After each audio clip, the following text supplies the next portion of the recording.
Okay, तो good morning student. वापस से आपके लिए लेके आए हैं बहुत ही खूबसूरत सा चैप्टर में से एक है जिसका नाम है कर्ण कुंती संवाद। Chapter number 12 standard 11 and Gujarati के अंदर का ये बहुत ही खूबसूरत सा एक चैप्टर है। मनुभाई राजाराम पंचोली ये पूरा नाम है। ये है गुजरात के जो फर्स्ट एजुकेशन मिनिस्टर इज नाना भाई भट्ट के एक बहुत ही अच्छे स्टूडेंट यानी शिष्य थे।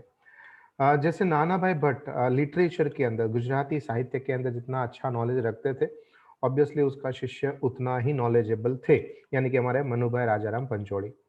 जन्म हुआ है मोरबी के पास पंचाशिया गांव के अंदर और हम लोग उसको ज्यादातर दर्शक के नाम से जानते हैं। जीवन घड़तर के अंदर पूज्य राष्ट्रपिता महात्मा गांधी, स्वामी आनंद, काका साहेब कालेलकर, नाना भाई भट्ट ऐसे बहुत ही बेहतरीन लोगों के साथ मनुभाई राजाराम पंचोली का उठना बैठना हुआ। सौराष्ट्र के अंदर आया हुआ भावनगर और भावनगर के पास आया है सणोसरा। लोक भारती सणोसरा के अंदर वर्षों तक उसने अपना एजुकेशन प्राप्त किया एंड साथ में दिया भी। इस तरह से शिक्षण के अंदर समाज जीवन, राजकारण, लोकहित की बहुत सारी प्रवृत्ति की। और इसके साथ साथ लिटरेचर में क्या काम किया, तो एक अच्छे नॉवेलिस्ट यानी कि नवल कथा का, नाट्य लेखक, एक नाट्यकार, निबंधकार, विवेचक और सत्वशील कार्य उसने किए। एक बहुत ही अच्छी उसकी एक बुक है जिसका नाम है जहर तो पिता जाने जा रही है, उसके ऊपर गुजराती मूवी भी बनी है। दीप निर्वाण, सोक्रेटिस, कुरुक्षेत्र ये उसकी नॉवेल है। जलियांवाला बाग परित्राण अंतिम अध्याय उसके नाटक है। एंड वागेश्वरी ना कर्ण फूलो मंदार माला ये उसके विवेचन ग्रंथ है। तो आज की कहानी क्या है, आज का हमारा टॉपिक है दैट इज महाभारत। महाभारत हम हर घर के अंदर आफ्टर कोरोना सब जानते ही है महाभारत क्या है एंड रामायण क्या है। एक समय ऐसा था कि कोरोना से पहले काफी सारे बच्चे एंड स्टूडेंट रामायण महाभारत के कैरेक्टर को नहीं जानते थे, पर अब बखूबी जानते हैं, बहुत अच्छी तरह से जानते हैं कि 5 पांडवास थे एंड 600 जो थे वो थे कौरवास थे। तो इन दोनों की जो फाइट है, इन दोनों की जो लड़ाई है उसको हम महाभारत का नाम देते हैं। एंड ये जो लड़ाई हुई थी कुरुक्षेत्र के अंदर। तो यहाँ पर महाभारत का टॉपिक में ध्यान में रखकर ये बहुत ही खूबसूरत सी नाटिका है जिसका नाम है परित्राण। तो ये जो परित्राण नाम की जो बुक है उसमें से आज का चैप्टर यानी कर्ण कुंती संवाद लिया गया है।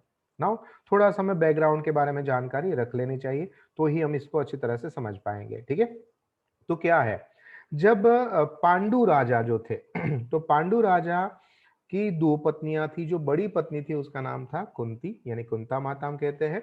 एंड दूसरी जो पत्नी है हम उसको कहते हैं माद्री। तो इस तरह से कुंते माता के 3 पुत्र एंड माद्री के 2 पुत्र, टोटल 5 पुत्र पांडु राजा के हुए।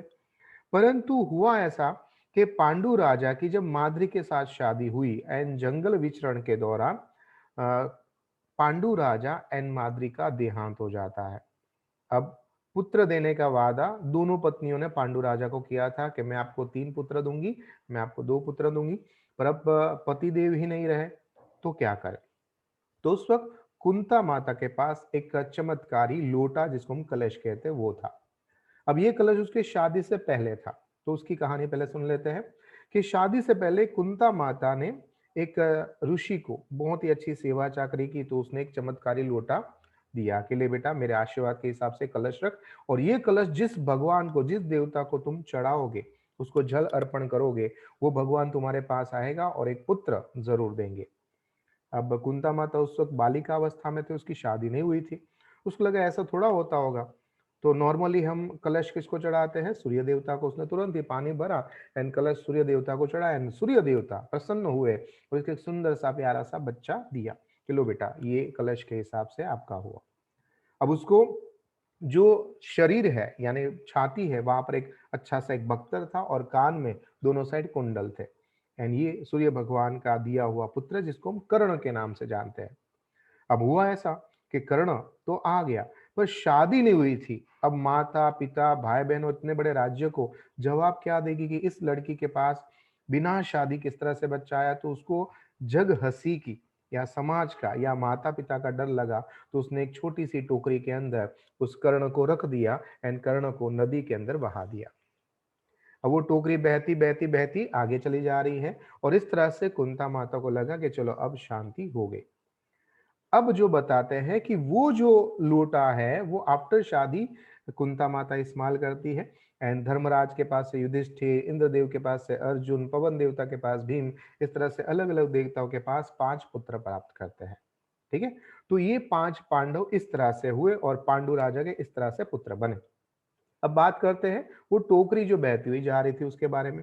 अब जो टोकरी बहती हुई जा रही थी जिसमें नवजात नया जन्म लिया हुआ बच्चा था, एंड वो टोकरी बहती बहती आगे जा रही है, तो वहां पर एक जो रथ होता है, रथ को चलाने वाले को हम सारथी कहते हैं और इंग्लिश में उसको कहते हैं चैरियोटर। उसका जो है वो घोड़े को पानी पिला रहा था और उसने जब इस बच्चे को देखा तो बहुत खुश हो गया और उसको लगा कि शायद भगवान ने मेरे पे आशीर्वाद दिए और ये अब बच्चा मेरा हुआ। सो अधिरथ नाम का वो चैरियोटर यानी कि सारथी अपने घर पे लेके आते हैं और अपनी पत्नी जिसका नाम राधा था उसको कहते हैं कि देख भगवान हम पे प्रसन्न हुए और इतना खूबसूरत सा बच्चा हमें मिला। इस तरह से अधिरथ ने और राधा जी ने उस बच्चे को पाला पोसा, यानी उसके पालक पिता बने। तो ये कर्ण की कहानी है। अब आगे चलकर क्या होता है कि कर्ण जो है वो चला जाता है दुर्योधन के पक्ष में, यानी पांडवों के साइड नहीं था, पांडवों का भाई, पर कौरवों के पक्ष में था, ऑपोजिट टीम में था। क्यों था ऐसा कि एक समय था जब पांडवों एंड कौरवों जब अपना युद्ध कौशल दिखा रहे थे और उस वक्त दुर्योधन ने कर्ण को सपोर्ट किया और उसका अपना मित्र बनाया, उसको अंग देश का राजा बनाया और इस तरह से हमेशा कर्ण एक दुर्योधन का सपोर्टर, एक फ्रेंड बना रहा। एंड जब युद्ध की बात आई तो वहां पर भी दुर्योधन ने बोला कि तू मेरे सपोर्ट करेगा ना, तो कि हाँ। एंड इस तरह से उसको उसके साथ रहना पड़ा। अब जो कुंता माता है उसको सब पता था ये सारी चीजें, और उसने जब फर्स्ट टाइम वापस से बहुत समय के बाद जब वापस से कर्ण को देखा, उसके कान के अंदर वो कुंडल और छाती पे वो कवच देखा, तो उसको आइडिया आ गया कि ये मेरा पुत्र है। पर वो मांग नहीं सकती। क्यों नहीं मांग सकती? वो उसको बता नहीं सकती क्योंकि अभी भी जग असाई है। तो ये सारी जो कहानी है वो यहाँ पर बताई गई है। यहाँ पर कौन सा सीन है और नाटक में कौन सा पार्ट है वो यहाँ पर कुछ इस प्रकार से है कि कर्ण जो है वो कल युद्ध करने वाला है। किसके साथ युद्ध करने वाला है? अर्जुन के साथ। एंड ये जो युद्ध होने वाला है उसमें या तो अर्जुन रहेगा या कर्ण रहेगा, ऐसी सिचुएशन है। अब ये अंतिम समय है, अंतिम युद्ध है। और उस वक्त कुंता माता ने अब तक जो कर्ण को नहीं बताया था वो अब बात बताने जा रही है कि मैं तुम्हारी माता हूं, तुम मेरे पुत्र हो और कल तुम दोनों भाई आपस में लड़ने वाले हो। सो ये युद्ध को यहां पर बंद कर दो। एंड उसका जवाब कर्ण क्या देता है, कुंता माता क्या क्या बातें बताती है, वो यहाँ पर हम समझते हैं। तो प्रवेश का मतलब होता है एंट्री। ये नाटक है, ड्रामा है। जब पर्दा खुलता है और जो स्टेज होता है, रंगमंच होता है, उसके अंदर जिसकी एंट्री होनी चाहिए वहां पर बताया गया है। स्थल है, जगह है, गंगा नदी का किनारा और एकांत जगह है, शांत जगह है, कॉर्नर की जगह है। कर्ण जो है उसका डेली ऐसा रूटीन था कि हर रोज नहा धो के हमेशा सूर्य भगवान को अर्घ यानी पानी चढ़ाता था। एंड जो भी उसके सामने पहला व्यक्ति आता था उसको जो भी भिक्षा दीक्षा दान पुण्य में चाहिए वो हमेशा देता था, है ना। तो वो गंगा नदी के किनारे रेती के पट के अंदर पूर्व दिशा के उत्तर अभिमुख यानी कि फेस रखे हुए जप कर रहा है। और तभी कुंती माता पीछे के साइड में से धीरे धीरे आती है, पछवाड़े मतलब पीछे से उभी है। कर्ण जो है उसका उत्तर दिशा के अंदर से छेड़ो उड़ी उड़ी नहीं, यानी कि उसका जो चुन्नी है, उसका जो छेड़ा है, पल्लू है, वो कुंता माता जो है वो रोक रहे हैं कि सूर्य भगवान की किरण उसके पर ना आए। थोड़े दूर तक कृष्ण भगवान भी खड़े हैं क्योंकि कृष्ण भगवान जानते थे कि कल एक भयंकर युद्ध होने वाला है कर्ण और अर्जुन के बीच में, है ना। इसलिए कृष्ण भगवान भी चाहते थे कि एक बार माँ अपना कार्य करके दिखाए। हो सकता है कि माँ अगर बोले और कर्ण ये युद्ध ना करे। इसलिए आज कृष्ण भगवान कुंता माता के चैरियोटर यानी कि सारथी बन के आए हैं कि चलो मैं आपके बेटे तक लेके जाता हूँ। क्योंकि ये बहुत कम लोगों को पता था कि कर्ण जो है वो कुंता माता का पुत्र है। एक तो सूर्य देवता को पता था, कर्ण को पता था, भगवान श्री कृष्ण को पता था, एंड कुंता माता। ये चार लोग ही जानते थे। तो कृष्ण भगवान आज कुंता माता को अपने रथ में बिठा के यहाँ पर कर्ण के पास लेके आए हैं। जब यानी कि उसकी तपस्या, उसका जप, उसका पूजा पाठ पूरा होता है, सूर्य भगवान की वंदना खत्म होती है और पूठे यानी कि पीछे के साइड में जब वो टर्न करके देखता है तो कर्ण चमकीने एकदम शॉक होके स्माइल के साथ बोल रहा है, अरे पांडव माता, तमे अहीं? હું રાધા પુત્ર હું વશુશેણનો પુત્ર તમને પ્રણામ કરું છું। देखो उसने अपनी आइडेंटिफिकेशन किसके आधार पे दी कि मैं राधा का पुत्र हूं, मैं वशुशेण का पुत्र हूं। इवन वो जानता है कि ये कुंता माता है, वो भी मेरी माता है, पर उसने अपना इंट्रोडक्शन इस तरह से दिया। तो कुंता माता को थोड़ा संकोच होता, बोलता बेटा हाँ बात तो सही है, पर तू नथी राधा पुत्र अने हूं नथी मात्र पांडव जनेता। मतलब मैं सिर्फ पांडवों को ही जन्म नहीं दिया है बेटा, मैं तेरी भी माता हूं कर्णनी पण जननी यानी कि माता हूं, ऐसा कहती है। तो कर्ण कहता है अरे अरे वाह बहुत अच्छी बात है, पर इतना मोड़ो मतलब इतना लेट, मोड़ो का मतलब लेट, सांभरियो इतना लेट आपको मैं याद आया। जन्मो ते दिवसे जननी वाट जोता रहो छो। मैं जब पैदा हुआ ना तब से लेकर आज तक मैं अपनी माँ के लिए तड़प रहा हूं, और आज तक मुझे जन्म देने वाली माँ यानी कि आप मुझे नहीं मिले, और आज कैसे आए। तो कुंता माता है अवरुद्ध कंठे कहते हैं बेटा सही बात है, तू कहने का, तू डांटने का, तू सुनाने का अधिकारी है, और हाँ मैं भी ठपके के पात्र हूं, मतलब मैं भी डांट के योग्य हूं। कर्ण कहते हैं अच्छा ठीक है, पूर्व कथानी का सौजन्य थे, ठीक है चलो जाने दो, जो हुआ सो हुआ जाने दो। अब बताओ माँ, मने यहाँ पर आप आए थे, उससे पहले सूर्य भगवान ने संकेत दे दिया था कि बेटा आज तुम अपनी माँ को मिलने वाले हो।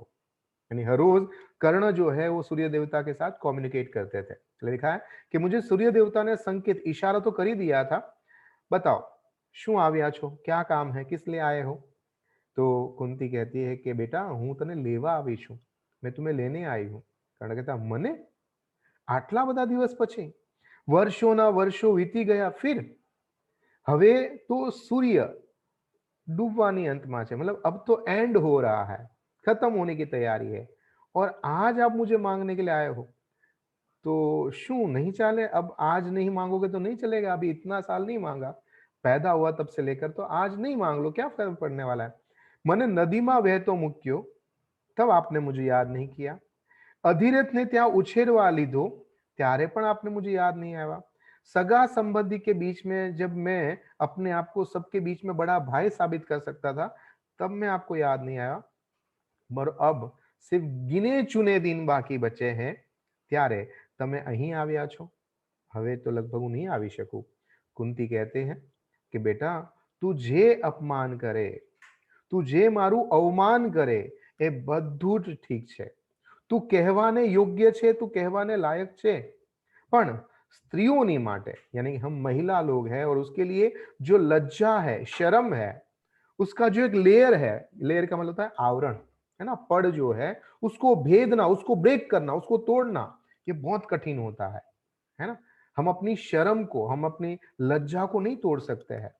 लज्जाનું પડ તોડવું કામે દુર્સાધ્ય છે, हम ये कर नहीं पाते हैं।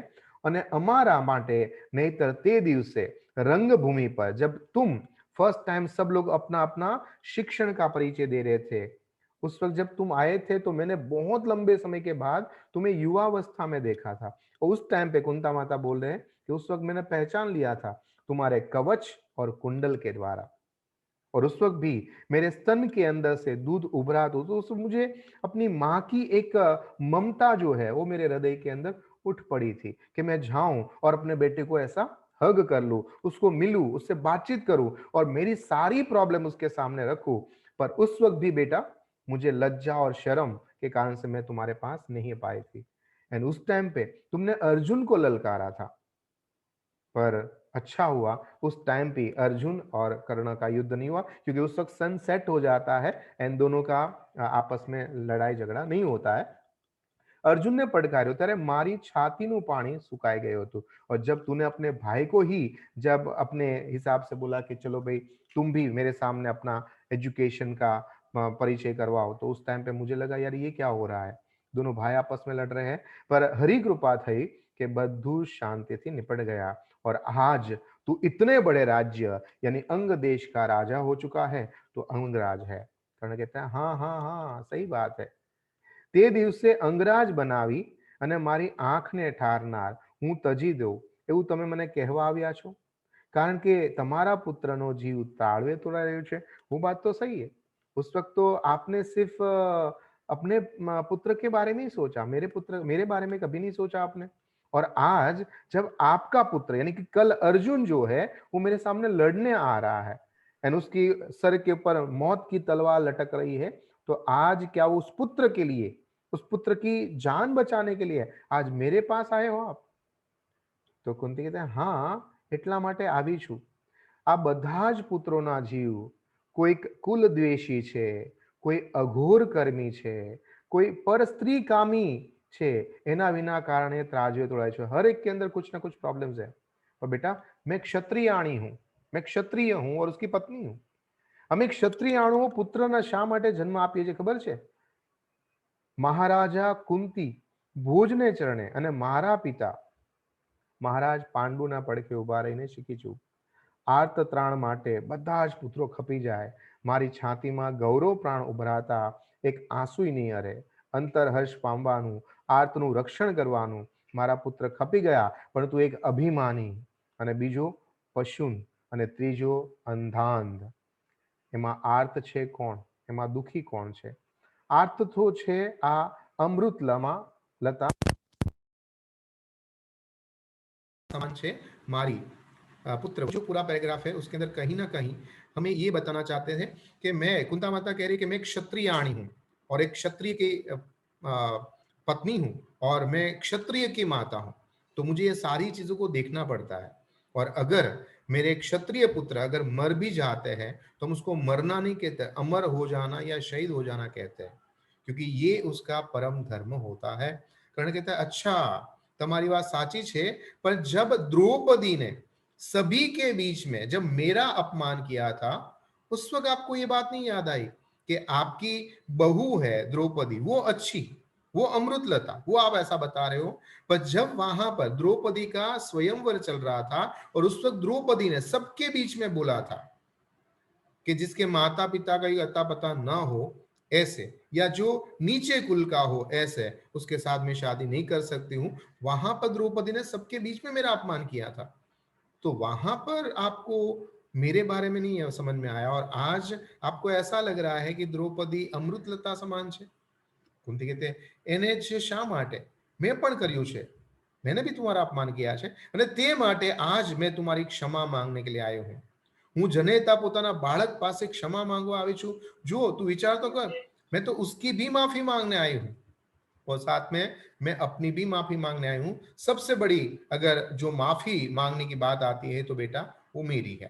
क्यों? क्योंकि एक माता पुत्र के पास माफी मांगने आए तो समझ सकता है कि हाँ कहीं ना कहीं गलती तो जरूर हुई है. तो इस तरह से कहते हैं. यहां पर जो है कुंती लिखा है वहां पर एक्चुअली कर्ण आना चाहिए. आप स्पेलिंग मिस्टेक से, प्रिंट मिस्टेक से, तो इसको करेक्ट करिएगा. ना मा ना મને એવું કહીને પાપમાં ન નાખશો, હું ક્ષત્રિય બની શક્યો ના બની શક્યો, સૂતના ઘરમાં ઉછેર્યો, સૂતના જાત સંસ્કારો પામ્યો, મને પોતાના હીન ગણાતા, હીન નહીં છતાં પણ હીન ગણાતો હું શીખ્યો, લઘુ ન હોવા છતાં લઘુતાના ભાવે ગ્રસી લીધો, તેજ હોવા છતાં તેજહીન બન્યો, તમસ ન હોવા છતાં તમસ વૃત મને કોણે કર્યો, તમારા त्यागे मां તમારા त्यागे. यहां पर बहुत अच्छी बात समझने जैसी है कि आप ये सोच सकते हो कि एक क्षत्रियाणी का पुत्र यानी कि कर्ण, जो एक लोअर कास्ट के घर के अंदर उसका पालन पोषण होता है, उसको सही जगह पर एजुकेशन नहीं मिलता है एंड सब उसको मना कर देते हैं भाई जो क्षत्रिय का बेटा नहीं है उसको हम नहीं पढ़ा सकते हैं. तब वो थोड़ा सा झूठ बोल देता है ना, कि भाई मैं क्षत्रिय का ऐसा, वैसे तो क्षत्रिय का ही पुत्र है क्योंकि ये कुंता माता का ही पुत्र था इसलिए. पर जो वो शिक्षा प्राप्त करने जाता है परशुराम जी के पास, तो परशुराम जी को ये कहते हैं कि मैं तो बैकवर्ड कास्ट का हूं इसलिए मुझे कोई पढ़ा नहीं रहा है तो आप पढ़ाओ. तो उसको परशुराम जी ने बोला कि हाँ, क्योंकि परशुराम जी क्षत्रिय के ऑपोजिट में थे, वो चाहते थे कि बैकवर्ड कास्ट भी पढ़े. एंड परशुराम जी ने कर्ण को सारी अस्त्र शस्त्र विद्या प्रदान की. पर एक बार ऐसा होता है कि दोनों कहीं ट्रैवलिंग कर रहे होते, कर्ण एंड परशुराम जी. उसने बोला मैं थक गया हूं, परशुराम जी कहते हैं, तो मैं सो जाता हूं. तो कर्ण बोला ठीक है, मेरे ये लैप यानी कि मैं अपनी जो पलाठी लगा देता हूं, आप मेरी गोद में अपना सर रख के सो जाओ. सो जाते हैं. पर वहां पर एक जो क्रैब होता है, करचला उसको हम कहते हैं, वो आता है और कर्ण को जो जांद है, थाई है, वहां पर काट लेता है और वहां से निकलने वाला गरम गरम खून जो है वो परशुराम जी को टच करता है, वो जाग जाते हैं. बोला कि इतना अगर पावर किसी में हो सकता है, इतना खून के अंदर गर्मी हो सकती हो, क्षत्रिय में हो सकती है, बताओ तुम कौन हो। और उसको बता दे रहा है कि मैं क्षत्रिय का भी पुत्र हूं। और उस वक्त परशुराम जी को बहुत गुस्सा आ जाता है कि तुमने मेरे साथ छल कपट किया है, इसलिए मैं तुम्हें श्राप देता हूं कि जब मैंने तुम्हें तो सारा ज्ञान दे दिया, अस्त्र शस्त्र विद्या में परिपूर्ण कर दिया, पर तुम्हारा ज्ञान उस वक्त चला जाएगा जब तुम्हें उसकी सबसे ज्यादा जरूरत होगी। कहते हैं ना कि हम बहुत सारा ज्ञान प्राप्त कर लेते हैं, पर ये जो ज्ञान है एग्जैक्ट बोर्ड के टाइम में हमें याद आ जाए तो कितना अच्छी तरह से लिख सकते हैं, है ना, अच्छे मार्क्स स्कोर कर सकते हैं। पर यही प्रॉब्लम हो जाए तो कि हम पूरे साल मेहनत करें, दिन रात इकट्ठा कर ले, है ना, रिवाइज कर सकते हैं, नोट्स कर सकते हैं, पर एग्जाम के टाइम में सब गायब हो जाए तो 0 मार्क्स। तो बस कर्ण को ऐसा श्राप मिला था। तो यहां पर कर्ण कहता है कि मुझे ऐसे तो बहुत सारे एक्सपीरियंस हुए हैं जहां पर कोई मुझे सुत पुत्र कहता था, कोई मुझे ऐसा कहता है कि तुम्हारे अंदर तेज नहीं है, तुम्हारे में लघुता का जो मेरे अंदर भाव है, लघुता मतलब छोटापन, जबकि था मेरे अंदर अच्छा गुण।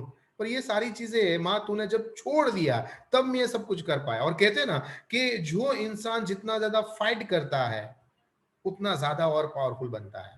पर जिसको तुरंत ही तैयार माल मिल जाता है कि हाँ बेटा ले स्कूटर की चाबी, ये मोबाइल की चाबी ले ले, ये तेरे को ट्यूशन फीस लग देता हूँ, ये किताबें है, ये यूनिफॉर्म है, कंपास बॉक्स है, ये सारा बच्चा पढ़ता नहीं है। जो अपने इरादों से इकट्ठा करता है उसको उस चीज की भी कदर होती है और एजुकेशन की भी कदर होती है, और दैट इज कर्ण।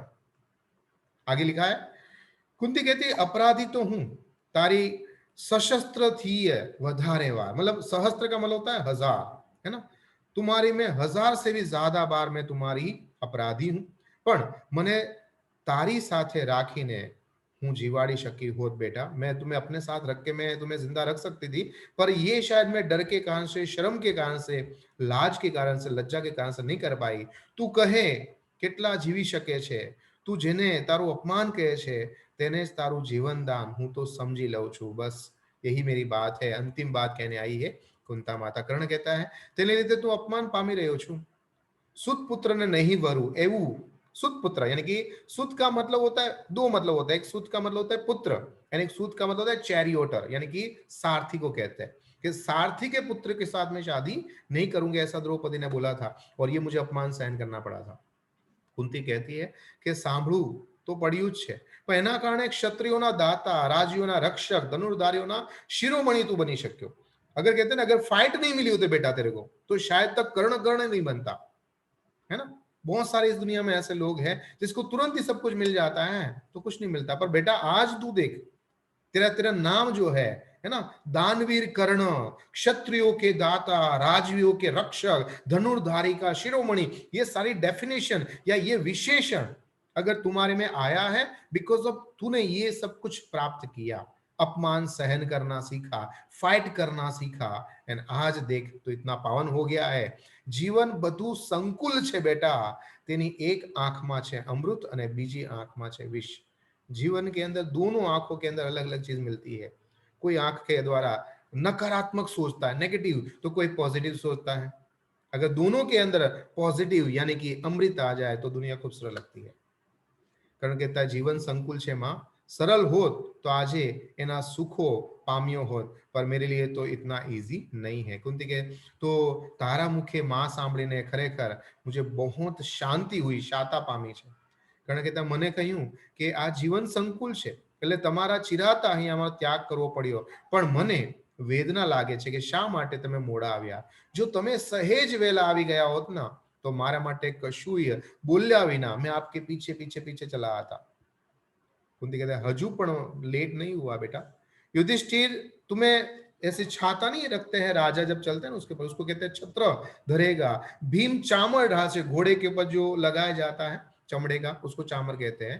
भीम तुम्हारा सपोर्ट में खड़ा रहेगा, युधिष्ठिर तुम्हारे ऊपर छतरी रखेगा, तुम्हें सब जो है पांचों के पांचों पांडव बड़े भाई के हिसाब से मान सम्मान देंगे।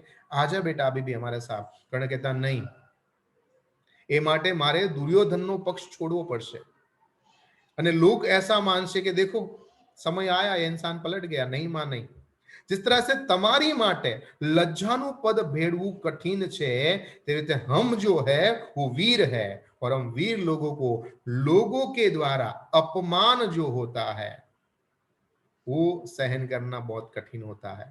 सतीत्व विनानी नारी जो बहुत ही सती होती है, पावरफुल होती है, ऐसी नारी बेकार होती है। उसी तरह से यश, है ना, फेम बिना पुरुष भी अर्ध मृत के समान होता, मरा हुआ माना जाता है।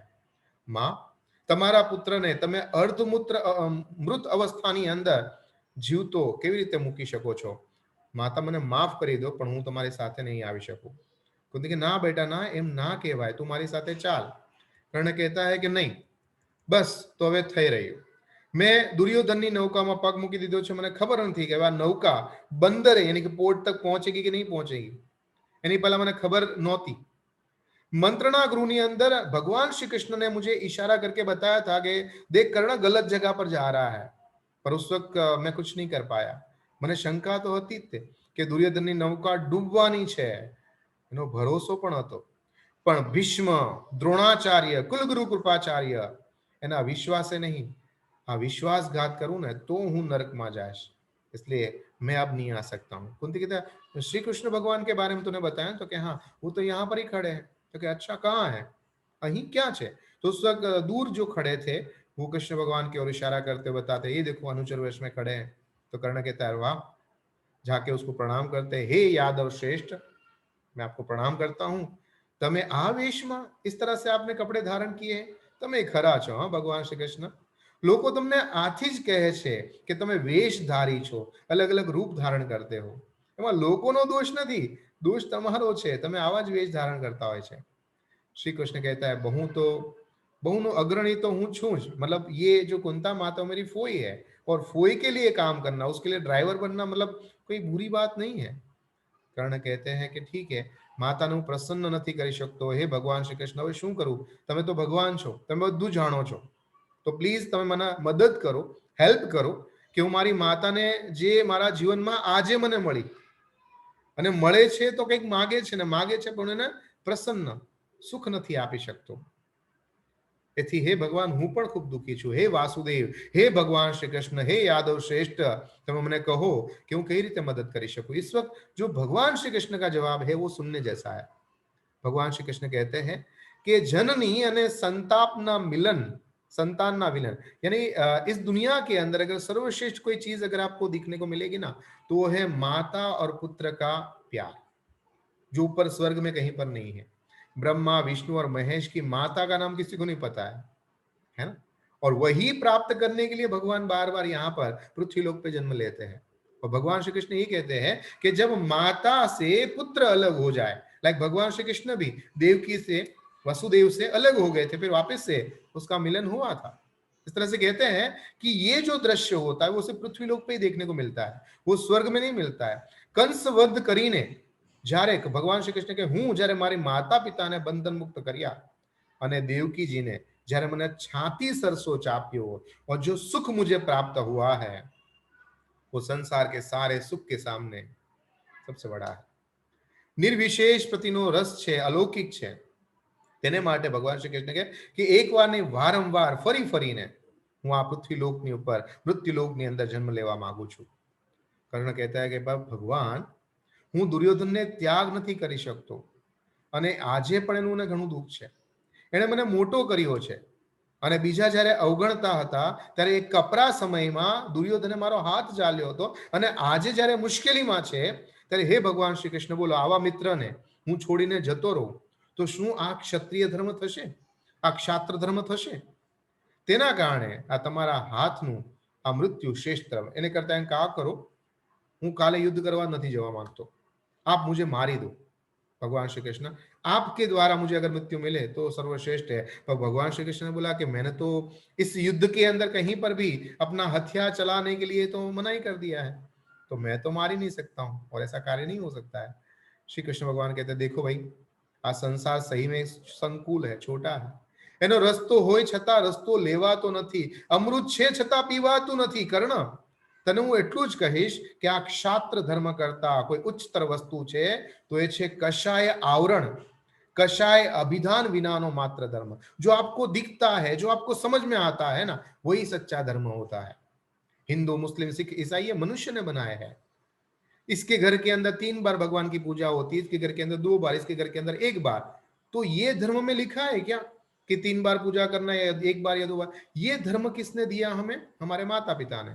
तो धर्म हमें देता है हमारे माता पिता और हमारी समझ। तो यहाँ पर भी यही है कि धर्म તે જે જાણે છે उसका તું આચરણ કર, તે ક્ષત્રિય છે, તે ધર્મ અને એક દાડો તને જરૂર દેખાશે તો એ સમજ में आएगा तुम्हारा पराक्रम और तुम्हारा क्षात्रत्व एक નથી। अश्वत्थामा અને अर्जुन જેમ अलग अलग છે उसी तरह से तुम और अर्जुन भी अलग ही हो। कर्ण को समझ में आया पर फिर भी समझ में नहीं आया।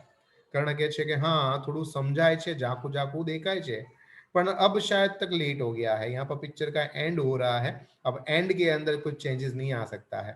अब मैं बहुत आगे निकल गया हूं, अब पाछड़ फरવું એ મુશ્કેલ છે वसुदेव। श्री कृष्ण कहता है हाँ तने अभिष्ट होए तेम कर, तुझे जो समझ में आ रहा है उस हिसाब से कर। दोनों जाने के लिए अपने पांव आगे ले जाते हैं। कर्ण कहता है बस मेरी एक विनती है भगवान श्री कृष्ण और कुंता माता। तो કે हाँ बोलो। माता હું જ્યેષ્ઠ પાંડવ છું, मतलब હું પાંડવમાં સૌથી મોટો ભાઈ છું। તે ધર્મરાજને તમે કહેતા નહીં। તેમનું કમલ અને કોમળ અંતઃકરણ મન હું જાણું છું। તે જાણશે તો આ યુદ્ધ આરંભ જ નહીં કરે, આવતોકાલનો યુદ્ધ બંધ, કે સામેની સાઈડમાં મારો ભાઈ છે ને મારા ભાઈને જ મારા મારવાનો છે એ કદાચ નહીં કરે। બીજી વાત નહીં કરતા ગાંડીવધારી કિરીટ એટલે કે અર્જુનને નહીં કહેતા। એ વાત फाल्गुनीना बंधु प्रीतिना सौहार्द गांडीवनी ये पणच जे छे, जो स्ट्रिंग होते हैं उसको पणच कहते हैं, वो चला नहीं पाएगा। उसको यही जो सस्पेंस है, उसका जो रहस्य है वो ऐसा ही पड़े रहने दो।